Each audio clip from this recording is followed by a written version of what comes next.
There's something called exposure and response prevention that's used for the treatment of OCD. If you think you're dealing with that, I would advise you to Google that up, but I don't want to talk about that here. If you've really got some OCD going on and you need to work with some techniques like that, I think you should get some professional help to assist you with that. Art for some children is a really great way to deal with fears. They can draw them out on a piece of paper. One intervention, I've done this with kids that have fears of tornadoes and storms.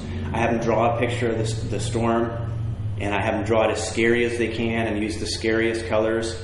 And then when they're done, I have them redraw the same picture, but this time they draw it as silly as possible using the silliest colors.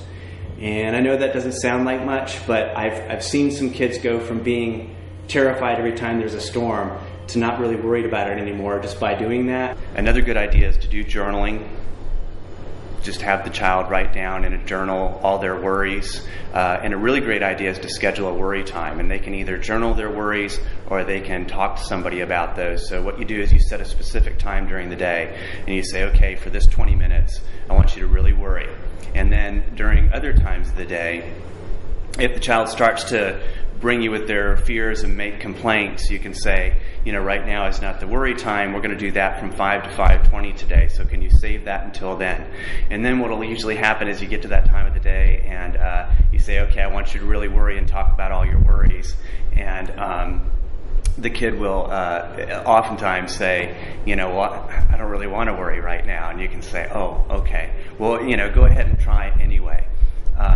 You can add something to that. You can also have them talk about all their worries for a few minutes and get them to rate how worried they feel on a 1 to 10 scale before they talk about all their worries, and then have them talk about all their worries and then rate on a 1 to 10 scale again how worried they are now after really talking and focusing on their worries, and then have them spend like 2 minutes worrying the most they can about their biggest fear, and have them rate again how worried they feel so that they can see how they don't stay in any one particular place on their worry scale, that the amount of worry doesn't stay the same, and that even when they really try to worry, a lot of times it doesn't get worse, it can even get better.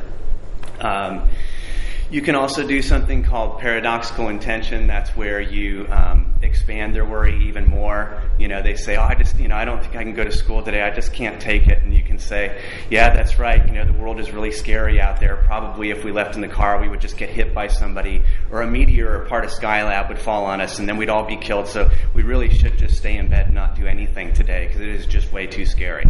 And so you just really get exaggerated and carried away. And so usually the kid is going to say, oh, no, that's ridiculous, and it helps them realize how ridiculous some of their fears are. So that's called paradoxical intention.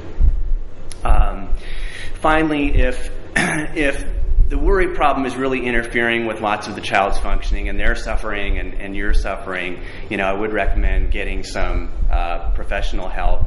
You can look at doing some medications. There's risks involved with those. I would try the behavioral strategies or try some counseling and cognitive behavioral therapy before I jumped into the medication.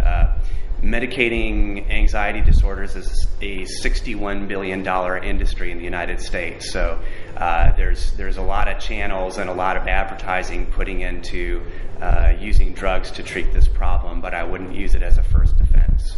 So once again, if you have a kid that's bothered by worries and you try some of these things and it's not getting better, I would really try and get some professional help. I would not bargain hunt for a mental health provider. I would try to find somebody that you feel really comfortable with the first time you meet them. You should feel like we're going to get help and this is going to work. If you don't feel that way, you should probably check with somebody else. And I would look for somebody who really specializes in the particular type of problem that you're having, not a generalist. Typically, this is maybe something we're not going to 100% fix. This may be a tendency or a characteristic that's going to be there on and off to varying degrees throughout the lifetime. So I think I would look at what can we do to manage and prevent. I'd really think about little things that you can do every day to keep yourself healthy, to keep yourself calm, to create a state of inner peace for yourself. I would look at those things that you can do every day for prevention and for management. So I would look at it that way instead of what would be a thing that we can do that's a quick fix, or I wouldn't try to have the idea that we're going to get a little help for this and we're never going to be bothered by this again. I think an important idea about anxiety is that it is a part of the human condition, that it's inescapable, that we are born very vulnerable and helpless beings, and so we're going to have some anxiety and insecurity around that.